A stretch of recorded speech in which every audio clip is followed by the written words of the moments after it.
The night Claire Whitmore lost everything began with a lie that sounded almost gentle. "We should take some space," Evan said, adjusting his tie in the hallway mirror, his voice calm, rehearsed. "Just for a while." Claire stood barefoot on the cold apartment floor, still holding her phone. 30 seconds earlier, her supervisor had called to tell her the city was cutting funding again. The after-school counseling program she ran for homeless kids would be shut down within the month. No appeals, no discussion, 2 losses in under a minute. 1 professional, 1 personal, neither loud enough to scream about. Outside, Manhattan moved on without her. Horns blared, a siren wailed.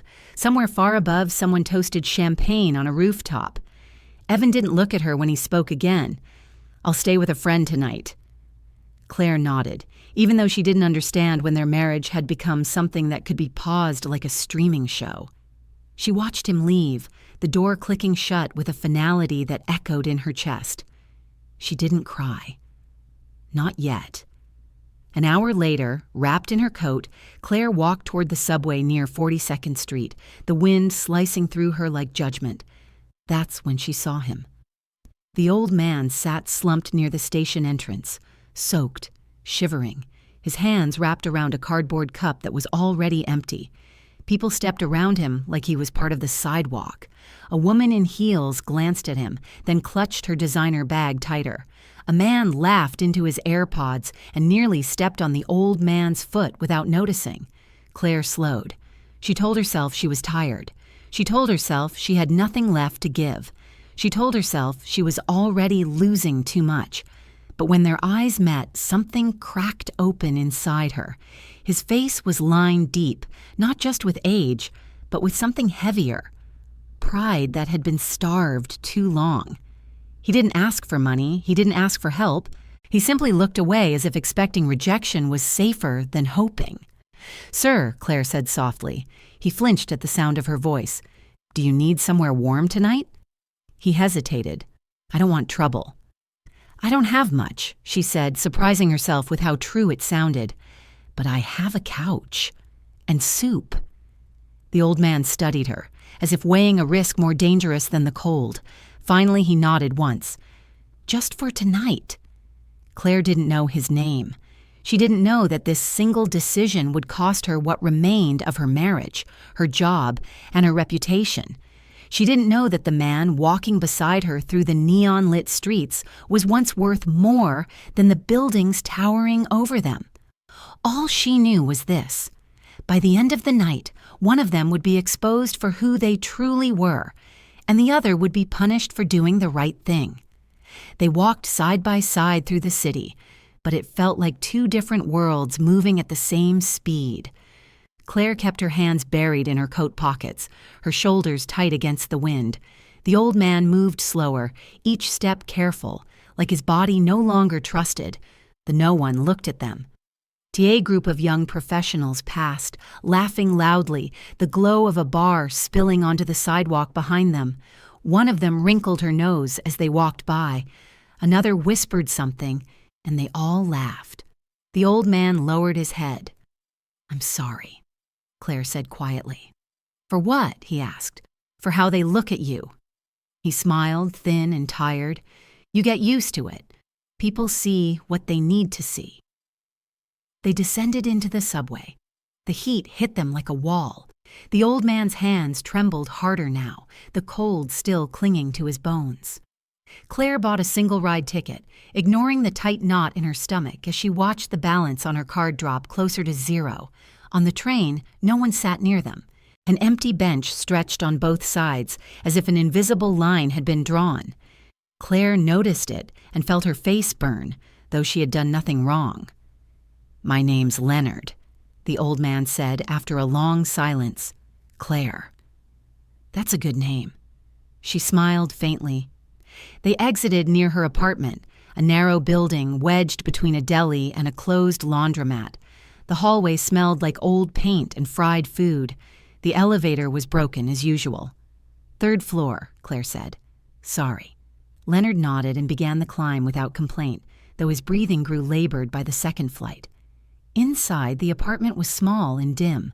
A couch, a folding table, stacks of case files on the counter. Claire turned on the lamp, embarrassed by how little she had to offer. "I'll make soup," she said. Leonard sat carefully on the edge of the couch, his eyes moving slowly around the room. "This place," he said. "It feels honest." Claire didn't know why that made her throat tighten. As the soup warmed, she glanced at her phone. No messages from Evan, no missed calls, just silence. For the first time that night, Claire wondered if inviting a stranger into her home would be easier than surviving the one she'd been trying to save. Leonard ate slowly, as if afraid the soup might disappear if he moved too fast. Claire watched him from the counter, pretending to tidy up while really watching every small detail. The way his hands shook less as he warmed up, the way his shoulders relaxed inch by inch. "This is good," he said. "You didn't have to." "I did," she replied. "I needed to." He looked at her then, really looked at her, and something passed between them. Not pity, not gratitude, recognition. Claire handed him a blanket. "You can take the couch. I'll be fine." "I don't want to be a burden." "You're not," she said too quickly, as if convincing herself. She retreated to the bedroom, closing the door halfway. Lying on the bed, she stared at the ceiling, listening to the unfamiliar sounds of another person breathing in her apartment. Her phone buzzed. "Evan, we need to talk tomorrow. The situation isn't healthy." She didn't reply. Sometime in the night, Claire woke to the sound of coughing. She rushed out to find Leonard bent forward, struggling to catch his breath. Hey, she said, kneeling beside him. "Slow down." "I'm okay," he insisted, though his face was pale. She handed him water, steadying the glass with both hands. For a moment, he leaned against her arm, his weight heavier than she expected. "I won't cause trouble," he said hoarsely. "I promise." Tears burned behind her eyes. "Please stop apologizing for existing." Leonard stared at her, stunned. No one had ever said that to him before. When morning came, pale light crept through the blinds. Claire brewed cheap coffee. Leonard folded the blanket neatly like a guest afraid of overstaying. "I'll leave," he said. "After breakfast," she replied. They sat in silence, the city waking up outside. Claire didn't know what the day would take from her next, but for the first time in weeks she felt less alone, and that scared her more than the uncertainty ahead. The sound of keys in the lock froze Claire in place. Evan stepped inside, followed by the sharp click of expensive shoes. Brooke Lanning swept in behind him like she belonged there, her eyes scanning the apartment with open disdain. "Well," Brooke said, smiling thinly, "this is cozy." Evan's gaze landed on Leonard. His expression shifted instantly, from confusion to disgust. "What is this?" he demanded. Leonard stood slowly. "He's homeless," Claire said, her voice steady despite the pounding in her chest. "He needed help." Evan laughed once, short and humorless. "You brought him here?" Brooke covered her mouth, eyes glittering. "Claire, this is insane. Do you have any idea how this looks?" "I don't care how it looks." "That's your problem," Evan snapped. "You never care. This is why we're here." Leonard reached for his coat. "I'll go." "No," Claire said. Evan stepped forward, towering over the old man. "Get out. Now." "This is my home too," Claire said. Evan turned on her. "Not anymore." The words landed like a slap. Brooke smiled, satisfied. "You always choose the wrong people." Claire felt something inside her finally break, not loudly but cleanly. "Leave," she said to Evan. "Both of you." Evan scoffed. "You're choosing him?" "Yes." Leonard looked at her, shocked. Evan grabbed his jacket. "Don't call me when this ruins you." The door slammed.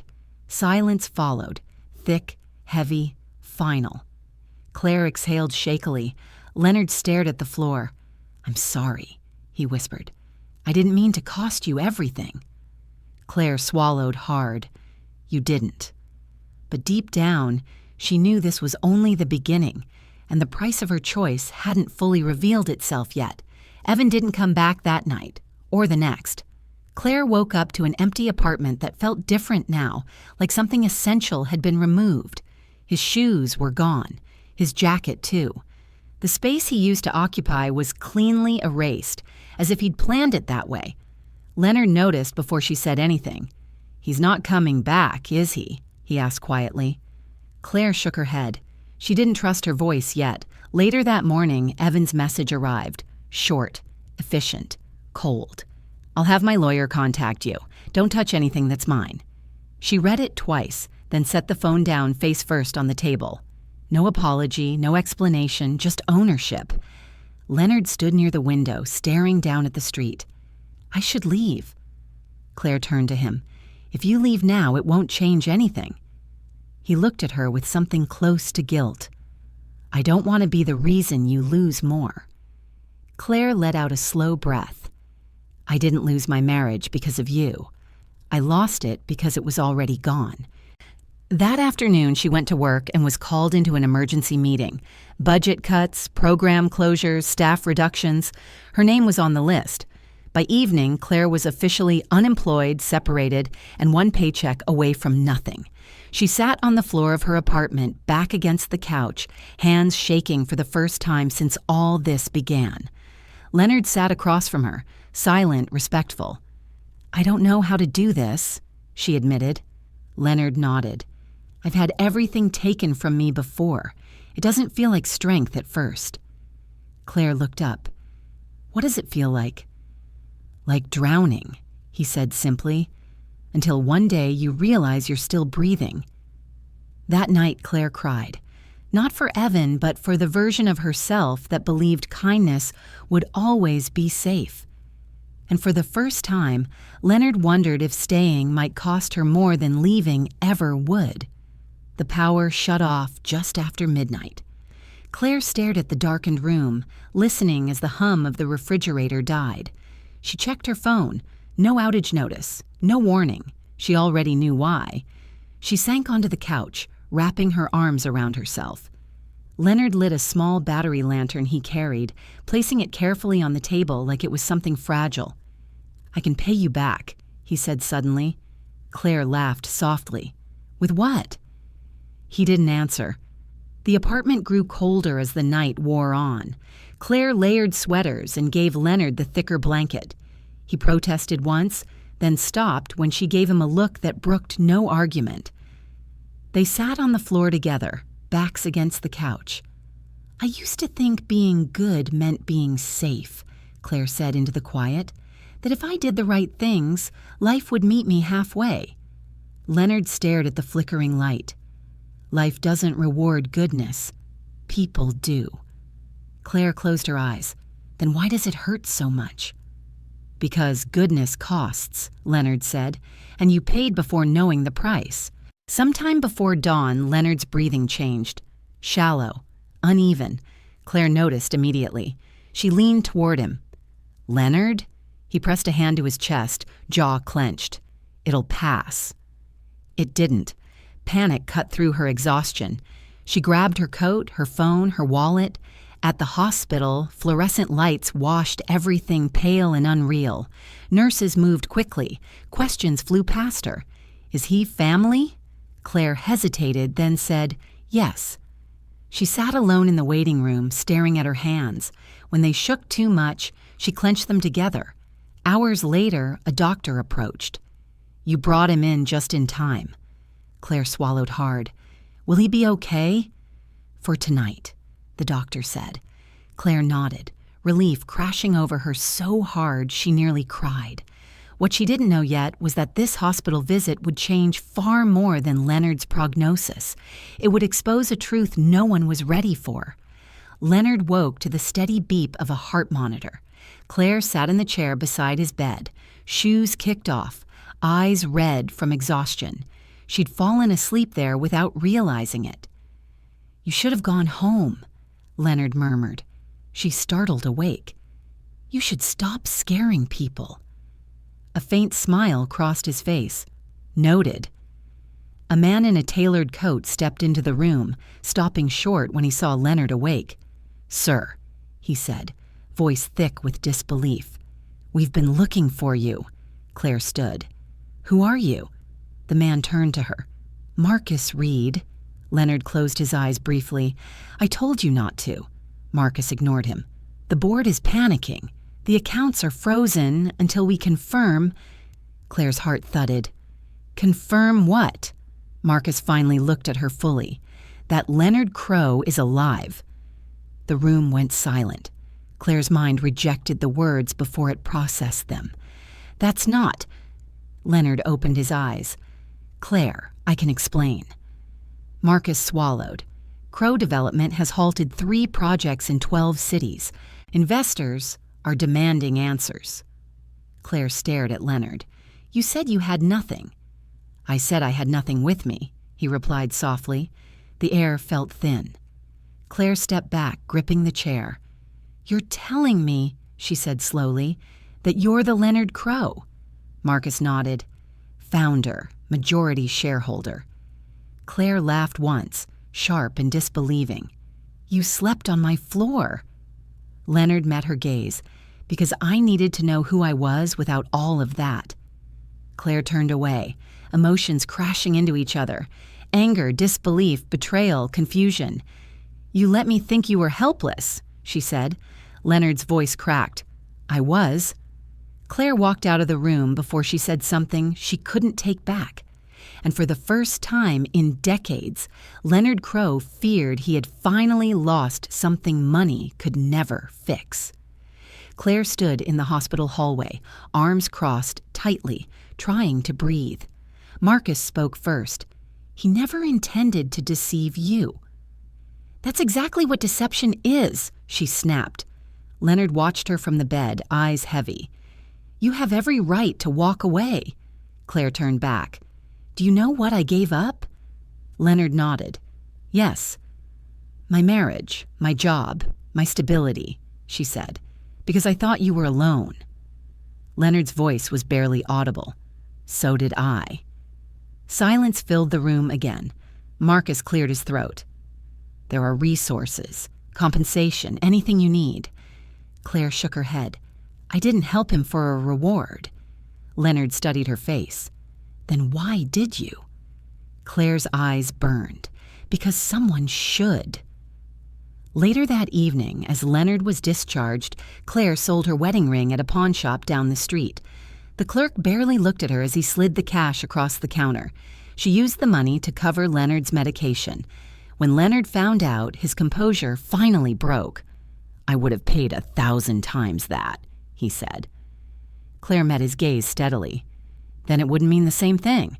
Leonard realized then that the debt between them could never be measured in dollars, and for the first time in his life, he didn't know how to repay what he had been given. Leonard didn't chase her. That alone unsettled Claire, more than if he had. She expected excuses, explanations wrapped in regret, money offered like a bandage. Instead, he stayed in the hospital room, hands folded, waiting as if time itself were something he'd finally learned to respect. Hours passed. When Claire returned, it was because the alternative, leaving everything unresolved, felt worse. "I'm not here to forgive you," she said, standing near the door. "I didn't ask you to," Leonard replied. She frowned. "You let me believe you were powerless." Leonard nodded. "I was testing the world, and I failed to protect you from the consequences." Claire crossed her arms. "Why do this at all?" Leonard's voice was low. "Because when my wife died, my son cut me off, and my board started treating me like a liability. I realized everything I had was conditional." Claire stayed silent. "I wanted to know who would still see me if I had nothing to offer," he continued. "I didn't expect it to be you." The honesty disarmed her more than any apology. Marcus stepped in quietly. "We've arranged temporary housing." Claire shook her head. "He can stay with me until he recovers." Leonard looked up, surprised. "You don't owe me." "I'm not doing it for you," she said. "I'm doing it because I won't become someone I don't recognize." That night, they returned to the apartment together. The power was still out. They ate cold sandwiches by lantern light. Leonard slept on the couch again. But something had shifted. This time, he wasn't a mystery. He was a man waiting for judgment, and Claire wasn't sure yet what verdict she would deliver. The next morning, Marcus arrived with a leather briefcase and a careful smile. "Miss Whitmore," he said, setting it on the table. "Mr. Crow wants to ensure you're secure." Claire didn't open it. "I'm not interested." Leonard leaned forward. "Please, let me fix what I broke." She met his eyes. "You didn't break it. You revealed it." Marcus cleared his throat. "There's an employment offer, a housing stipend, legal support for the divorce." Claire stood. "I didn't help you to be compensated." Leonard exhaled slowly. "Then tell me how to make it right." "You can't," she said gently. "You can only do better going forward." That afternoon, Claire received an email. Her termination was official. Benefits ended immediately. Leonard watched her read it. "I could make one call." She deleted the message. "And then what? I spend my life wondering if I earned anything?" Leonard fell quiet. Later, as Claire stepped out to buy groceries with borrowed cash, she noticed a woman across the street, phone raised. Brooke Lanning smiled. The video went live that night. A shaky clip, Claire, Leonard, a caption dripping with sarcasm, playing savior to a fake homeless man or auditioning for sympathy. Comments exploded, lies multiplied, Claire's name trended for all the wrong reasons. Leonard stared at the screen, rage tightening his jaw. "I'll shut this down." Claire shook her head. "No, let it show." Leonard looked at her sharply. "Show what?" "The cost of kindness," she said. "People should see it." For the first time, Leonard realized Claire wasn't just good. She was brave. By morning, the internet had decided who Claire was. A liar, a gold digger, a woman staging poverty for attention. Parents from her former workplace shared the video. Some defended her. Most stayed silent. Claire scrolled until her hands went numb. Leonard stood behind her, helpless. "This is my fault." "No," she said. "This is who they are." A reporter knocked before noon, then another. By evening, the hallway buzzed with voices. Leonard stepped outside to face them. "I'm Leonard Crow," he said plainly, "and everything you're saying about her is wrong." Cameras flashed. "I deceived no one," he continued. "I hid my wealth to test myself. She gained nothing from helping me. She lost everything." Questions flew. Leonard answered none. Inside, Claire listened from the floor. That night, her landlord called. "I saw the video," he said. "I'm sorry, but I don't want trouble." She had 2 weeks. Claire hung up and stared at the wall. Leonard knelt in front of her. "Come with me." She shook her head. "I won't disappear into your world." "Then let me stay in yours," he said. She laughed bitterly. "I don't have one left." Leonard paused, then said, "Then let's build something new." Claire looked at him, really looked, and for the first time, she saw not a billionaire, not a test. She saw a man willing to be changed. Claire made her decision alone. She walked the city for hours, past shelters, closed schools, people sleeping on grates. The same faces she'd always seen, now mirrored back at her. When she returned, Leonard was packing. "I won't drag you into this," he said. "I'll leave tonight." Claire set her bag down. "No." He froze. "I'm not asking for money or protection," she continued. "I'm asking for partnership." Leonard swallowed. "In what?" "In building something that doesn't vanish when people look away." Leonard nodded slowly. "Then I'll follow your lead." The next day, Leonard made one announcement. He stepped back from the board, transferred temporary authority to Claire. The world erupted. Evan watched from his office as markets reacted. Brooke deleted her video too late. Claire sat at her kitchen table staring at the document Marcus handed her. "This gives you control," Marcus said. Claire looked up at Leonard. "I don't want power." Leonard smiled faintly. "Neither did I. That's why you deserve it." Outside, sirens wailed. The city churned on. But inside that small apartment, something rare settled into place.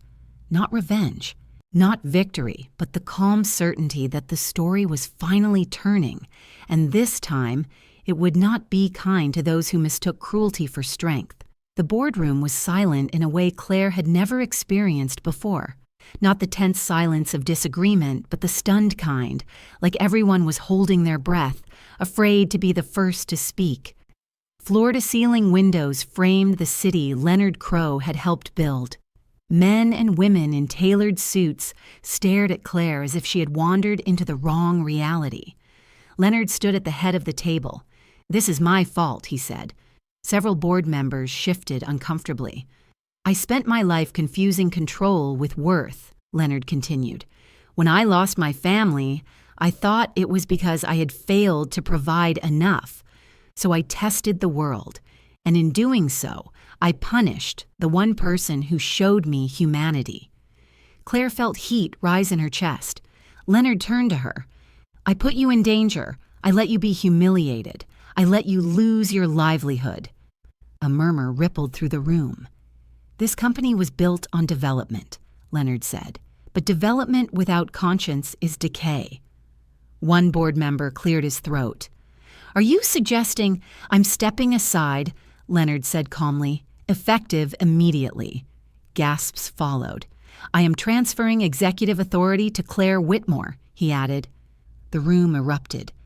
"This is insane," someone said. "She has no corporate background." Leonard raised a hand. "She has something rarer, integrity." Claire stood slowly.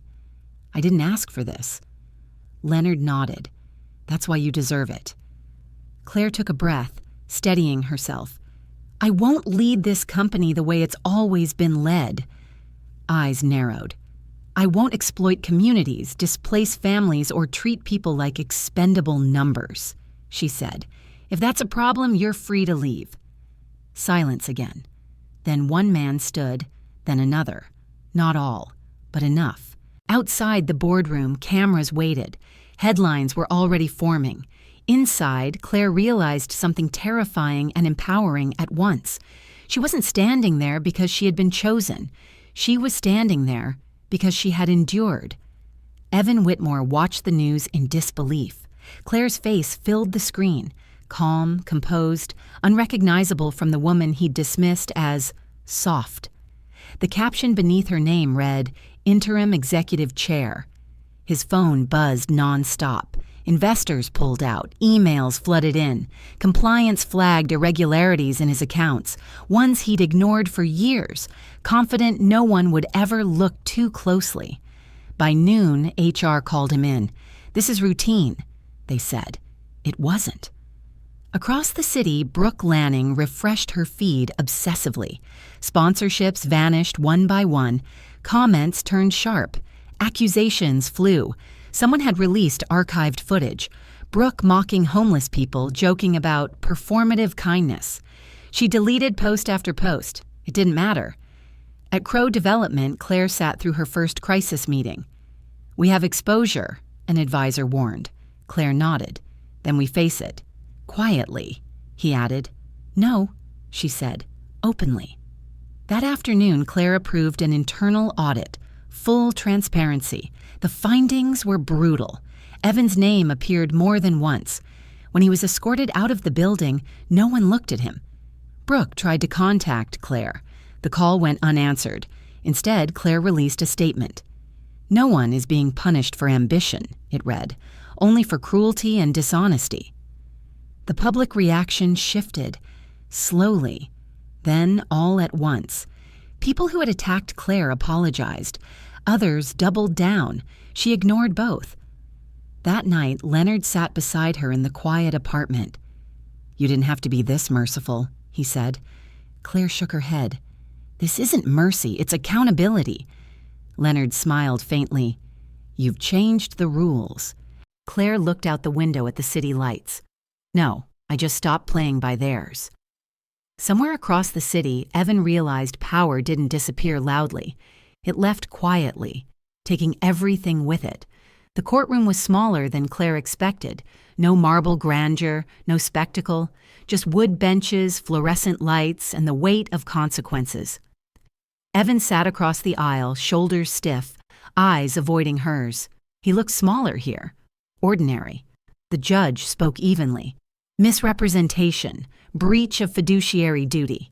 Claire listened without satisfaction. This wasn't revenge. This was closure. Outside, reporters waited, but Claire exited through a side door. Leonard followed. "Are you okay?" Claire nodded. "I am." That surprised her. Later that day, she visited the shelter where she'd first met Leonard. The same man sat near the entrance, cup in hand. She knelt and spoke to him. Inside, plans were already in motion. Crow Community Initiative, affordable housing, counseling programs, real funding. Leonard watched Claire sign the documents. "You could have taken everything," he said. She smiled softly. "I took what mattered." That evening, they sat together on a park bench. No guards, no cameras. Leonard spoke quietly. "I don't know what I am to you." Claire thought for a long moment. "Your family," she said. "Not by blood, by choice." Leonard's eyes filled. He didn't hide it. For the first time since his wife's death, he felt rooted again. Across the city, Evan packed his office into boxes no one helped him carry. Brooks Channel went dark, and Claire Whitmore, once dismissed, discarded, and doubted, walked forward without bitterness. She hadn't won by taking. She'd won by refusing to become what hurt her. The office Claire worked from wasn't grand. No corner view, no polished marble floors. Just a renovated community center on the edge of the city, where the paint still smelled new and the chairs didn't match. That was exactly how she wanted it. Crow Community Initiative opened quietly. No press conference, no ribbon cutting, but within weeks the phones rang nonstop. Families facing eviction, veterans sleeping in cars, single mothers choosing between rent and food. Claire listened to every story, even when it meant staying late, even when her voice grew hoarse. Leonard watched from a distance at first. "You're working too hard," he said one night. Claire smiled faintly. "So are they." Funding flowed, not in reckless waves, but carefully. Counseling programs reopened. Transitional housing filled. Real change began, the slow kind that didn't trend online. The public narrative shifted, not dramatically, not overnight, but steadily. Articles replaced outrage with reflection. Comment sections softened. People began sharing their own stories of choosing kindness and paying for it dearly. Claire never responded. One afternoon, a former co-worker stopped by. "I was wrong," she admitted. "I didn't speak up." Claire nodded. "I know." That night, Leonard handed Claire a folder. Inside was a legal document, adoption papers. "I never had a daughter," Leonard said quietly. "And I won't assume, but if you'd let me—" Claire's breath caught. She closed the folder gently. "I don't need your name," she said. "I need your presence." Leonard smiled, eyes bright. "You already have it." They stood in the empty hall, the hum of distant voices filling the space. Claire realized then that she hadn't rebuilt her life. She had redesigned it, without the fear that once dictated every choice. Evan's downfall didn't make headlines. No scandal splash, no viral clip, just silence. The consulting firm dissolved quietly after multiple audits. Lawsuits followed. Friends stopped calling. Invitations vanished. He moved into a smaller apartment across town where no one knew his name. For the first time, he waited instead of being waited on. Brooke tried to pivot. A tearful apology video, a rebrand, a sudden interest in mental health. It didn't land. Brands didn't return. Audiences didn't forget. She blamed Claire in private messages that went unanswered. Meanwhile, Claire kept working. One afternoon, Evan showed up at the community center. He stood at the door, hands in his pockets, eyes tired. "I didn't come to ask for anything," he said. Claire believed him. "I was wrong," he added. "About you, about everything." She nodded. "I know." Silence stretched between them. "I don't expect forgiveness," Evan said. "I just wanted you to know, I see it now." Claire looked past him at the people moving through the hall. That's enough. He left without another word. Leonard watched from afar. You were kind to him." Claire shook her head. "No, I was honest." That night she sat alone, thinking of the woman she used to be, the one who begged for understanding. She no longer needed it. Karma hadn't punished Evan loudly. It had simply removed the world that once applauded him. And that, Claire understood, was far worse. The dinner table was small, mismatched plates, warm light, soup simmering quietly on the stove. Leonard set the bread down carefully, like it mattered. Because it did. Claire watched him smiling. Months ago, she'd eaten alone in this same apartment, wondering how she would survive. Now it felt full, not crowded, complete. "I never thanked you properly," Leonard said. Claire raised an eyebrow. "You've tried." He shook his head. "No, for seeing me when I was trying to disappear." She leaned back. "You weren't invisible. You were hiding." Leonard laughed softly. "Fair." After dinner, they walked to the park. Children played nearby. Someone strummed a guitar. Leonard sat beside her. "If you ever want to step away—" "I won't," Claire said, "but I'll rest." He nodded. "Then I'll learn from you." Claire looked at him. "I didn't save you." Leonard smiled. "No, you reminded me who I was." They sat in comfortable silence, watching the city breathe. Claire thought of everything she had lost, then everything she had gained. Not money, not status, but safety, purpose, family, things no one could take from her again. And as the sun dipped below the skyline, Claire Whitmore understood something at last. She hadn't been rewarded for her kindness. She had been trusted with something far greater. The first snow fell quietly. Claire noticed it through the window of the community center as she finished a late intake call. Outside, the city softened. Traffic slowed. People pulled their coats tighter and hurried home. Inside, the light stayed on. A young mother sat across from Claire, her toddler asleep on her shoulder. They had been evicted that morning. No warning, no family to call.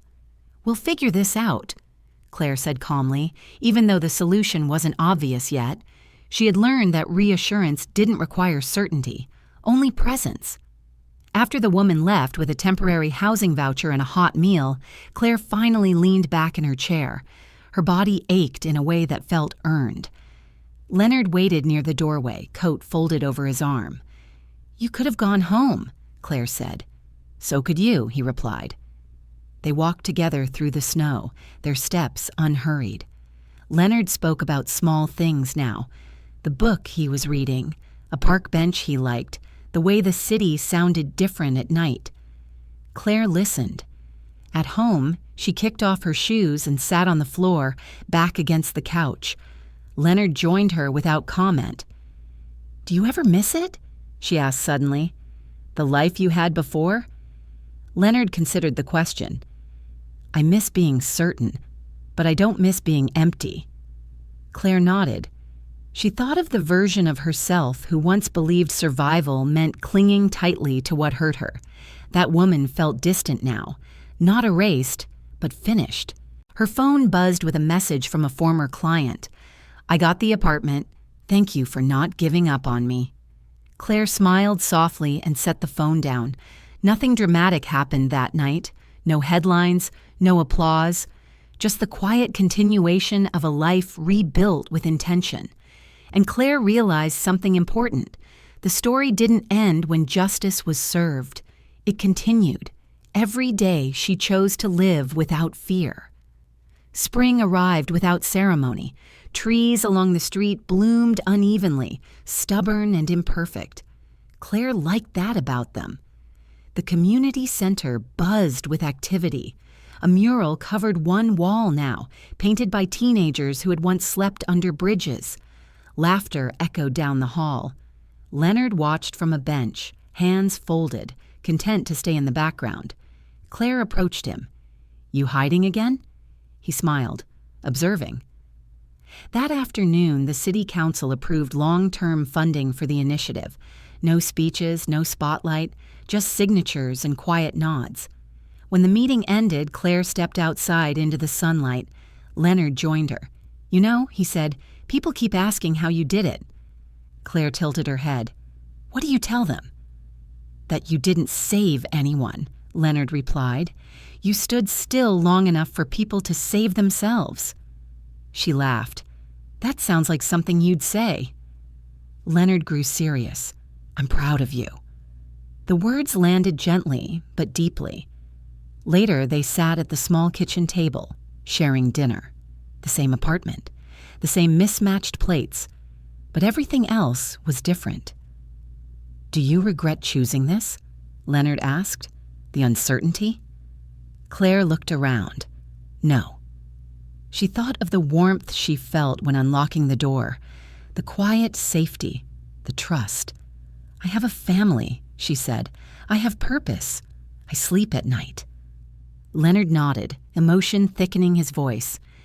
Then you have more than most. As dusk settled, Claire stood by the window. The city lights flickered on, one by one. She remembered the night she'd met an old man in the cold and offered him soup. She had no idea then what it would cost her, or what it would give her back. Claire Whitmore was not rewarded with wealth, fame, or revenge. She was rewarded with something rarer, a life that finally felt like her own. So, the story has come to an end. And if you're still here with us right now, truly still here until this moment, then something in this journey must have touched your heart in a quiet but real way. Stories don't keep us this long by accident. They stay because somewhere between the pain and the healing, we recognize ourselves. What this story reminds us is simple, but not easy. Doing the right thing may cost you first, but it never leaves you empty in the end. Claire lost comfort, status, and certainty, but she gained clarity, dignity, and a life that finally felt honest. As the Stoics taught us, you have power over your mind, not outside events. And another truth from Marcus Aurelius feels especially fitting here. What stands in the way becomes the way. Her suffering didn't break her. It shaped her. Sometimes kindness is not rewarded immediately. Sometimes it's punished. But character is not built when life is fair. It's revealed when it's not. And healing doesn't arrive as applause or revenge. It arrives quietly, when you no longer need either. If this story resonated with you, take a moment to like the video, share it with someone who might need it, and subscribe to the channel. Your support helps us keep telling stories that heal, not just entertain. And thank you, truly, for staying until the end.